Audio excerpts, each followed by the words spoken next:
गड्ढे में गंदा पानी है, लेकिन फिर भी लोग इसे पी रहे हैं। जीने के लिए जरूरी पानी की ऐसी किल्लत और कहां होगी। इस गड्ढे में जानवर पानी पीते हैं, लेकिन मजबूरी ऐसी कि इंसान भी इसी गड्ढे में पानी पीकर खुद को जिंदा रख रहा है।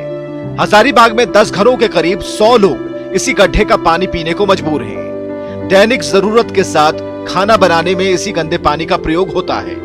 जिला मुख्यालय से महज 14 किलोमीटर दूर इचाक प्रखंड के परासी पंचायत के भांगरपाला गांव के ग्रामीण कई सालों से ऐसी जिंदगी जी रहे हैं। पानी के साथ यहाँ के लोगों को बिजली तक नसीब नहीं। चुनाव के वक्त नेता आते हैं, घरों को रोशन करने के साथ घरों में नल लगाने का वादा करते हैं, लेकिन चुनाव के बाद वही हाल। कई चुनाव देख चुके अब ये ग्रामीण समझ चुके हैं कि नेता सिर्फ वोट के लिए अपना उल्लू सीधा करने उनके बीच पहुंचते हैं। नेताओं को परेशानी से कोई मतलब नहीं। कोई साधन नहीं के ना कुछ नहीं था, गड़ा पानी पियो डालियो। अच्छी साधन रहा तो कुछ साधन ना हो।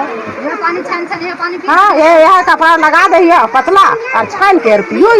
ये संज्ञान में आया है, मैं जाकर उसको देखती हूँ क्या वस्तु स्थिति है। अगर ऐसा कोई बात वहाँ पे है तो उस समस्या का समाधान करने का भरसक प्रयत्न करूँ।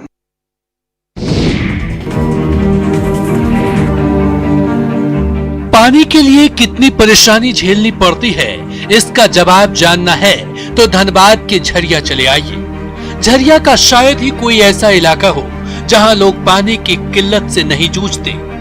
बागडीगी, परारी, सुंदरपुर ऐसे इलाके हैं जहां कई लोग जन्म से ही पानी की समस्या से परेशान हैं। बागडीगी इलाके में लगभग 5000 की आबादी है और यहाँ सिर्फ एक नल लगाया गया है। रविवार के दिन वो नल भी बंद रहता है और सोमवार को फिर से चालू होता है।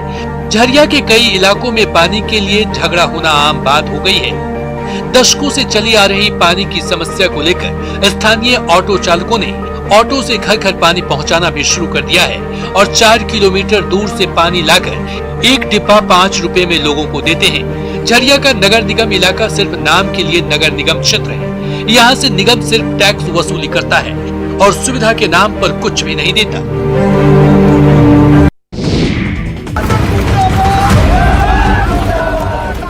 चुनाव के वक्त बड़े बड़े दावे करने वाले नेताजी देख लें, क्योंकि काम नहीं करेंगे तो सुनना भी आपको ही पड़ेगा। सहरसा में कोसी युवा संगठन के कार्यकर्ता जनप्रतिनिधियों के खिलाफ नारे लगा रहे हैं।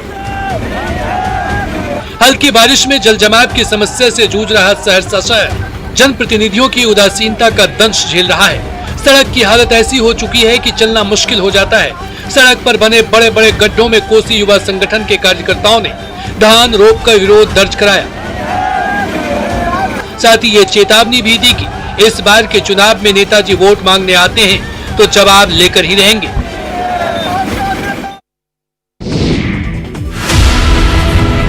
बाढ़ का खतरा मंडरा रहा है। कई गांव के अस्तित्व पर ही संकट आ गया है, लेकिन ये लोग करें तो क्या करें। सरकार सुन नहीं रही और दूसरी जगह ये अस्थायी घर बना नहीं सकते क्योंकि अन्य गांव के ग्रामीण इनका विरोध करते हैं। भगवान भरोसे दरभंगा के कुशेश्वर स्थान के चौकिया गांव के लोग जी रहे हैं, या यूं कहें कि मरने का इंतजार कर रहे हैं, क्योंकि कुशेश्वर स्थान के कई पंचायतों में बाढ़ का पानी फैल गया है और चौकिया गांव में तो कटाव ऐसा हो रहा है कि कई पशु और घर पानी की अविरल धारा में हमेशा हमेशा के लिए विलीन हो चुके हैं। ये कहानी भले ही डरावनी लग रही हो, लेकिन हकीकत डरावनी से और भयावह है। रात को सोते वक्त यहाँ के ग्रामीण दहशत में रहते हैं कि कहीं कल उनका सूरज अस्त तो नहीं हो जाएगा। कम से कम 33,000 पॉपुलेशन के लगभग हमरा के लगान से 33,000 के लगभग नुकसान छै परिवार के, जे सालों साल बाल बच्चा सब पत्नी सब के लेके बांध पर भागो पड़े छै। मारे छै, कोई घोर नहीं बनबे ले छै, भागो साले साले कटल जाय छै, सब कुछ भाइस जाय छै, बकरी माल ऊन पानी।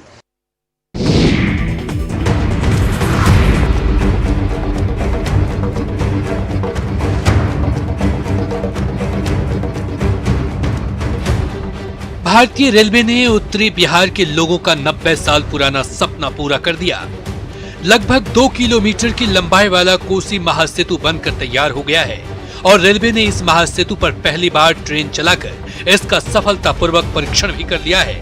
ये वीडियो रेल मंत्री पीयूष गोयल ने अपने ट्विटर हैंडल पर शेयर करते हुए ट्वीट किया कि दशकों पुराने सपने को पूर्ण करने की दिशा में आगे बढ़ते हुए नवनिर्माण कोसी महासेतु पर ट्रेन का सफलतापूर्वक संचालन किया गया।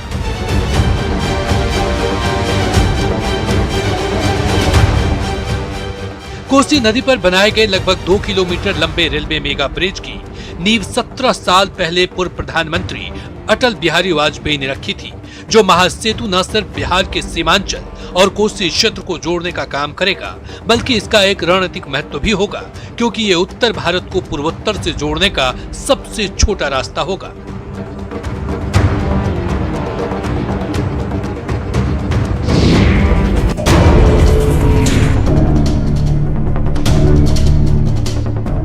ये शटर, ये तिजोरी अपनी बर्बादी की दास्तान खुद ब खुद बयां कर रहे हैं। इनकी बर्बादी से इनके मालिकों को न सिर्फ लाखों का नुकसान हुआ है, बल्कि अपनी अपनी दुकानों को लेकर अन्य दुकानदारों की रातों की नींद उड़ी हुई है। दरभंगा जिले के ग्रामीण इलाकों में इन दिनों शटर तिजोरी काटने वाले चोरों का आतंक है और एक के बाद एक अब तक 5 जगहों पर एक ही तरीके से चोरी की घटनाओं को अंजाम दिया जा चुका है। ये शातिर चोर सिर्फ सोने चांदी की दुकानों को निशाना बनाते हैं और एक दुकान से लाखों का माल लूट लेते हैं। शातिर चोरों की शातिरी सीसीटीवी में भी कैद हुई है। तस्वीरें देखिए किस तरह रात के अंधेरे में 3 चोरों का ये गैंग अपने काम को बखूबी अंजाम दे रहा है। गैस कटर से ये शटर काटकर अंदर दाखिल होते हैं और फिर गैस कटर से ही तिजोरी का लॉक काटकर माल लूट लेते हैं। एक के बाद एक चोरी की इन घटनाओं के बाद प्रशासन हरकत में आया है और सीसीटीवी फुटेज को सार्वजनिक कर लोगों से पहचानने की अपील की है। इन गैस कटर के साथ चलने वाले चोरों की वजह से स्वर्ण कारोबारी रत जगा करने लगे हैं। प्रशासन पर सवालिया निशान लगा रहे इन चोरों की वजह से लोगों के मन में पुलिस प्रशासन के खिलाफ आक्रोश भी पनपने लगा है। दरभंगा एसएसपी ने थाने को 3 दिन का समय दिया है और सख्ती के साथ कहा है कि इन चोरों को जेल की सलाखों के पीछे पहुंचाओ।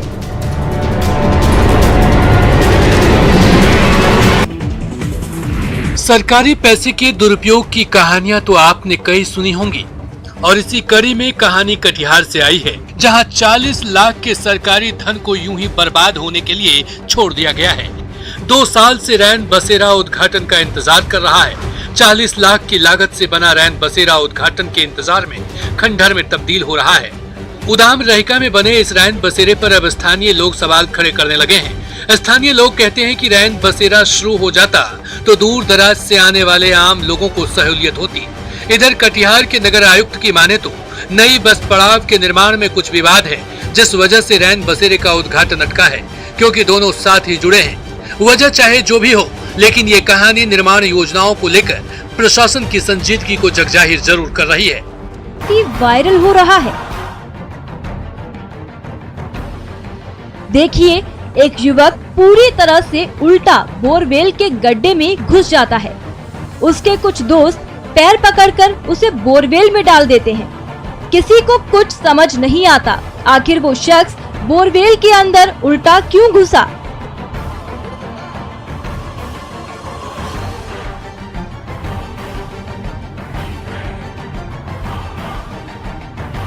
लेकिन थोड़ी देर बाद जब युवक बोरवेल के गड्ढे के अंदर से बाहर आता है तो उसके हाथ में बकरी होती है।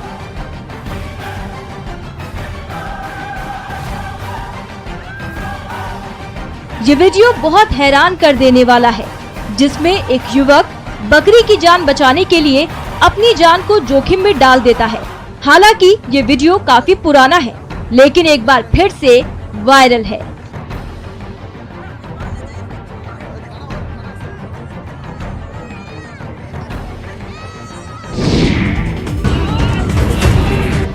कटिहार के न्यू मार्केट में बीच सड़क पर खड़े होकर नगर निगम के खिलाफ आवाज बुलंद कर रहे ये व्यवसायी हैं।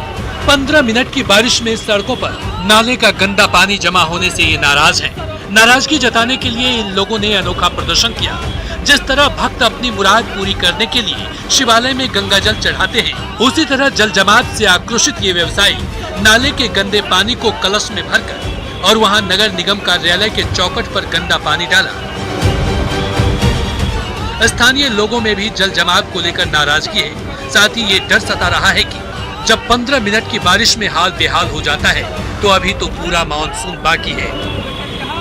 15 मिनट का, सिर्फ ओनली 15 मिनट का बारिश होने से पूरा कटिहार पानी के जैसे सैलाब, जैसे गंगा नदी बह रही हो।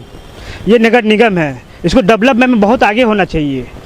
चाहते हैं कि यहाँ के एमएलए, एमपी और महापौर से कि इसका जल्द से जल्द निरीक्षण करे।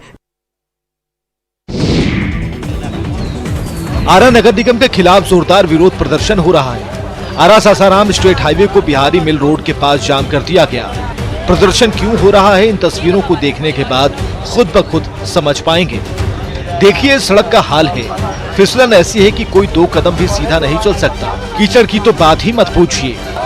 धूल धूसरित कीचड़ से ये सड़क फटी पड़ी है और इसी को लेकर यहाँ के लोगों में गुस्सा है, जो बारिश के साथ नगर निगम के खिलाफ बरस पड़ा है। जाम, प्रदर्शन और अगजनी की खबर मिलने के बाद मौके पर नवादा थाने की पुलिस पहुंची और लोगों को शांत कराने की कोशिश की। प्रशासन की घंटों कोशिशों के बाद लोगों ने प्रदर्शन बंद किया और जाम हटाया।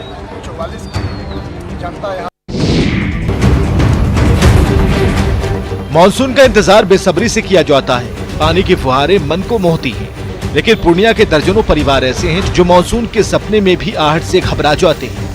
ये नरक नहीं तो और क्या है। पूर्णिया शहर के बीचों बीच में ये नरक बसा हुआ है।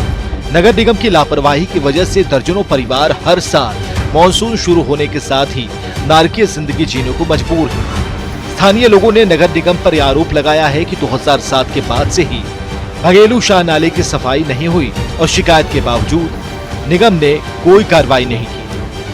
नगर निगम पूर्णिया को कहने पर भी उन लोग को सुनाई नहीं देता। तो इस स्थिति में जो है नाला का पानी सबके घर में घुस जाने पर तरह तरह का बीमारी फैलने का डर है। सांप, बिच्छू, सारा जानवर भी घुस जाते हैं।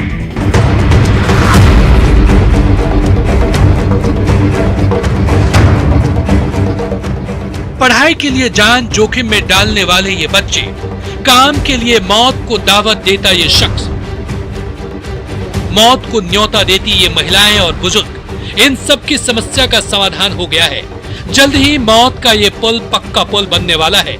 न्यूज 18 की खबर का ये असर है कि पूर्णिया सांसद इस पर गंभीर हुए और ग्रामीण कार्य विभाग के प्रधान सचिव से मुलाकात कर जल्द पुल निर्माण की मांग रखी।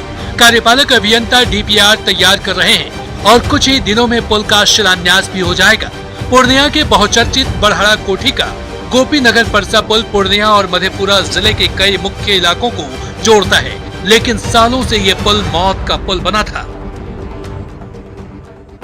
ग्रामीण कार्य विभाग के प्रधान सचिव से मिले और उन्होंने आश्वासन दिया है और विभाग के एग्जीक्यूटिव इंजीनियर को निर्देशित भी किया है कि अविलंब उसका DPR और उसका जो रिपोर्ट है समर्पित करने के लिए, ताकि पुल का जो निर्माण का कार्य है वो उसका मार्ग प्रशस्त हो सके, उसका निविदा की प्रक्रिया हो सके।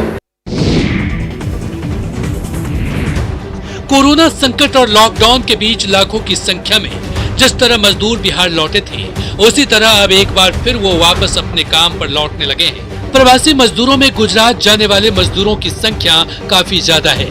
सीतामढ़ी, दरभंगा, मधुबनी, समस्तीपुर और शिवहर के मजदूर मुजफ्फरपुर जंक्शन से ट्रेन पकड़कर रवाना हो रहे हैं। घर से बाहर एक बार फिर रोजगार की तलाश में जा रहे मजदूरों का कहना है कि उन्हें घर पर उचित रोजगार मिल नहीं रहा, जिस वजह से वो मजबूरी में पलायन कर रहे हैं। मजदूरी पड़ता है, इसलिए तो जाना पड़ता है ना। काम कर रहे हैं,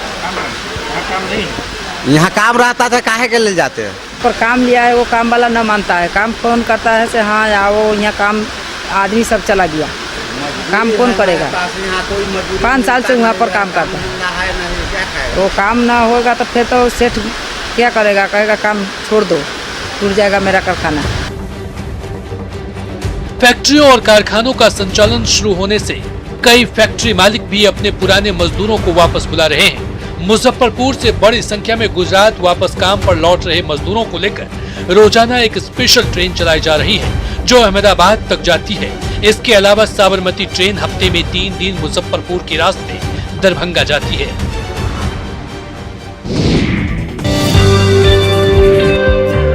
प्रधानमंत्री नरेंद्र मोदी का अपील का असर ये हुआ कि लोग जोर शोर से देश को आत्मनिर्भर बनाने में जुट गए हैं। कैमूर के रामगढ़ प्रखंड के जमुरना पंचायत के मुखिया डॉक्टर संजय सिंह ने अपने क्षेत्र को आत्मनिर्भर बनाने के लिए जिले में बायोफ्लॉक विधि से मछली पालन का काम शुरू किया है। कम लागत और छोटे से जमीन के प्लॉट पर इसे लगाया जा सकता है और कम समय में ज्यादा मुनाफा कमाया जा सकता है।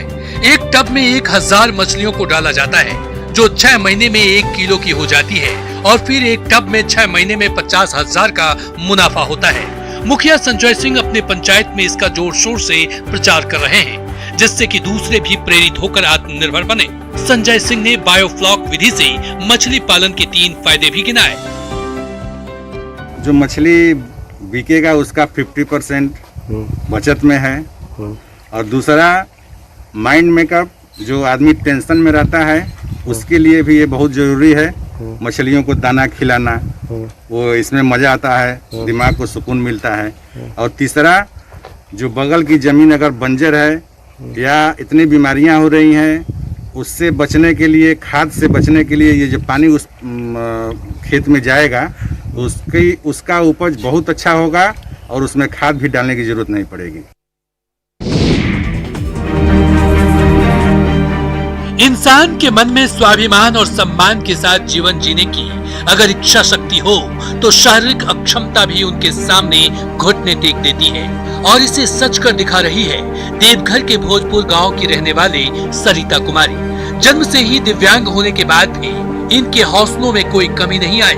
ग्रेजुएशन करने के साथ साथ सरिता आसपास के बच्चों के बीच शिक्षा का अलख जगा रही है, साथ ही गाँव की महिलाओं और लड़कियों को हुनरमंद भी बना रही है।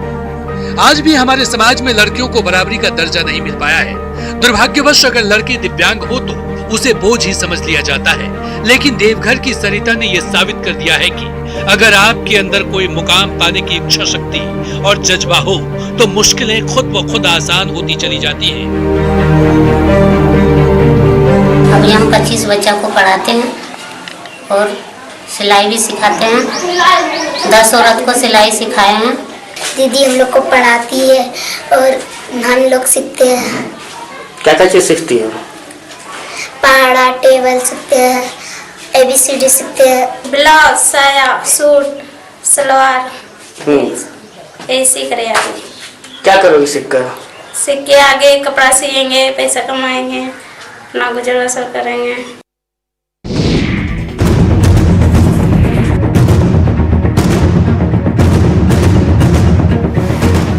ये सारंडा के ग्रामीण इलाकों के ग्रामीणों का प्रदर्शन है। लौह अयस्क खदानों के खिलाफ ये ग्रामीण गोलबंद हो गए हैं और जड़ जंगल जमीन बचाने के लिए माइंस प्रबंधकों के खिलाफ आर पार की लड़ाई की रणनीति बना रहे हैं। घने जंगलों और खूबसूरत वादियों के बीच सारंडा में कई लौह अयस्क खदानें हैं जिनमें भारत सरकार के सिल के गुआ, चिरिया, किरिबुरु के माइंस के अलावा कई निजी मालिकों के माइंस हैं। इन माइंसों से निकलने वाला कचरा, मलबा और छोटे बड़े पत्थर दर्जनों गांवों की उपजाऊ जमीन को बंजर बना रहे हैं। अब तक 40 से 50 एकड़ की जमीन बंजर हो चुकी है। यही नहीं, नालों के पानी में भी माइंस का लाल पानी मिल गया है, जिससे न सिर्फ ग्रामीणों का जीवन बल्कि जानवरों का जीवन भी खतरे में है। आक्रोशित ग्रामीणों ने मांग की है कि उन्हें जमीन के नुकसान के बदले मुआवजा और सरकारी नौकरी दी जाए। इसके साथ ही ग्रामीणों ने वन विभाग से भी माइंस संचालकों की शिकायत की है। वन विभाग की तरफ से माइंस संचालकों को नोटिस जारी किया गया है। वहीं गार्ड वाल बनाकर कचरा और लाल पानी उपजाऊ जमीन में जाने से रोकने के निर्देश दिए हैं।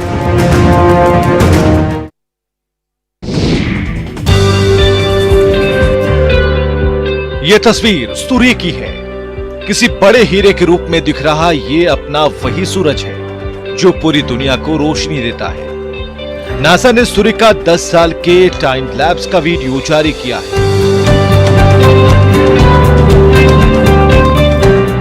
61 मिनट के इस वीडियो में 42 करोड़ 50 लाख तस्वीरें ली गई हैं। नासा के सोलर डायनेमिक्स ऑब्जर्वेटरी ने 10 साल में हर 0.75 सेकंड पर सूर्य की तस्वीर ली और 2 करोड़ गीगाबाइट का डेटा एकत्रित किया। 61 मिनट के जारी किए गए वीडियो में नासा ने सूर्य के हर 1 घंटे की तस्वीर को जगह दी है। वीडियो जारी करने के साथ ही नासा ने कहा है कि सूरज बहुत बदल गया है। नासा के मुताबिक सूर्य का चुंबकीय क्षेत्र हर 10 साल बाद पूरी तरह बदल जाता है।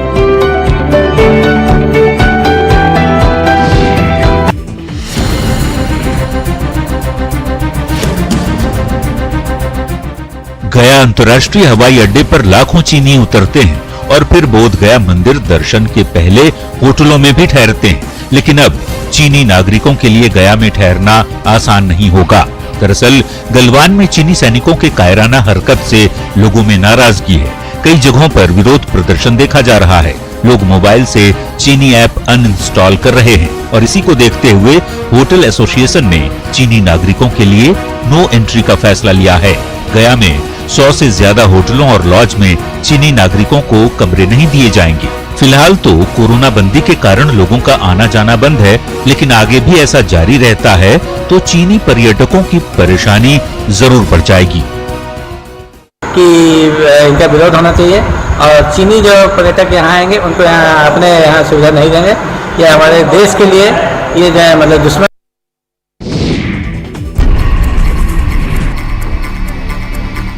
आपको लिए चलते हैं पूर्वी सिंहभूम के बहरागोड़ा प्रखंड। मिट्टी की दीवारों पर फूस की झोपड़ी। ये कोई आम झोपड़ी नहीं है, ये है कुमार डूबी पंचायत का कार्यालय। चौंक गए ना? जी हाँ, पंचायत भवन 5 साल से बन रहा है और बन ही रहा है। ऐसे में पंचायत की मुखिया अपनी झोपड़ी से ही पंचायत कार्यालय चलाती हैं। कुमार डूबी पंचायत में कुल 12 वार्ड हैं। अगर किसी भी वार्ड के ग्रामीणों की कोई भी समस्या हो, मुखिया की झोपड़ी में उन्हें जाना पड़ता है। ताज्जुब तो ये कि मुखिया का अपना घर भी पक्के का नहीं बना, वो झोपड़ी में ही रह रही हैं। जो भी काम होता है यहाँ पर होता है, पंचायत में नहीं होता है। तो सारा आदमी तो यहाँ पर आएगा ना, पंचायत तो ठीक नहीं है।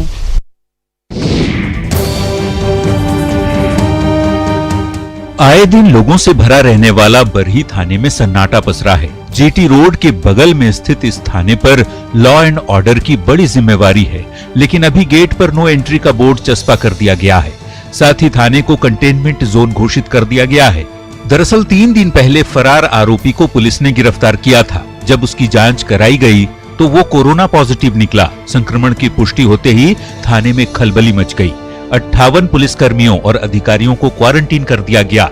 फिलहाल थाने का कामकाज बरही अनुमंडल कार्यालय से ही संचालित हो रहा है। इसके लिए दूसरे थानों से जवान और अधिकारियों को डिप्यूट किया गया है। बरही थाना को हम लोग कंटेनमेंट जोन घोषित किए हैं और उनके जितने भी पदाधिकारी या कांस्टेबल या पदाधिकारी, उन सबको हम फॉर द टाइम बीइंग कि जब तक कि गवर्नमेंट के प्रोटोकॉल के हिसाब से 6वें दिन हम उनका सैंपल नहीं लेते।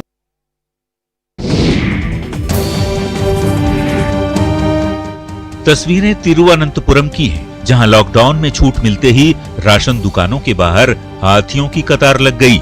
जी, दरअसल केरल की सरकार ने घरेलू हाथियों के लिए भी राशन की व्यवस्था की है। आमतौर पर मंदिर में पूजा और त्योहारों के पहले हाथियों को बढ़िया दाना दिया जाता है, लेकिन अब राज्य के 512 हाथियों को सरकार राशन देगी। सरकार ने कुपोषण से बचाने के लिए अनाज देने की योजना भी शुरू की है, जिसके तहत हाथियों को भी इसका लाभ दिया जा रहा है। हाथियों को गेहूं की बोरियां दी गई हैं, साथ ही पैकेट दिया गया जिसमें चावल, रागी, गुड़ भी शामिल है। एक हाथी के लिए 16,000 रुपए का भोजन उपलब्ध कराया गया। हाथी के मालिक सरकार के फैसले से काफी खुश हैं।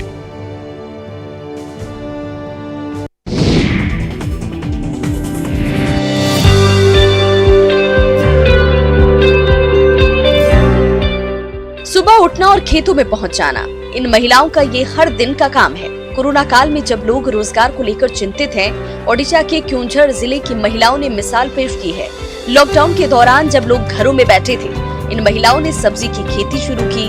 बलभद्रपुर गांव की 23 महिलाओं ने खाली जमीन में बैंगन की खेती की और कुछ ही दिनों में इसका असर भी दिखने लगा। अब हर दिन ये महिलाएं बैंगन बेचकर पैसे कमा रही हैं।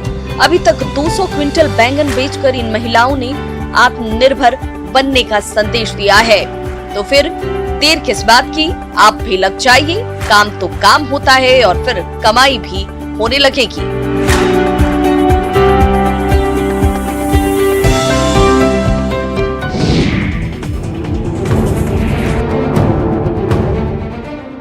यह ओडिशा का पहला बायोफ्यूल उत्पादन केंद्र है, जिसकी शुरुआत ढेंकनाल नगर पालिका में हुई है। यहाँ उच्च गुणवत्ता वाली खाद कचरे से बनाई जाती है, जो शहरी क्षेत्रों में रहने वाले लोगों के घरों से इकट्ठी की जाती है। खाद का उपयोग बिना किसी दुष्प्रभाव के खेत में और बागवानी में किया जा सकता है। इस प्रस्ताव के लिए नगरपालिका क्षेत्रों में प्रत्येक घर से अलग से गीला कचरा इकट्ठा किया जाता है। सभी कचरे को प्रसंस्करण इकाई में चरणबद्ध तरीके से उर्वरक में परिवर्तित किया जा रहा है। इसके लिए संगठन के लोग घर घर जाकर लोगों से अपील करते हैं कि कचरे को बाहर न फेंकें, नगरपालिका के कूड़ेदान में ही डालें।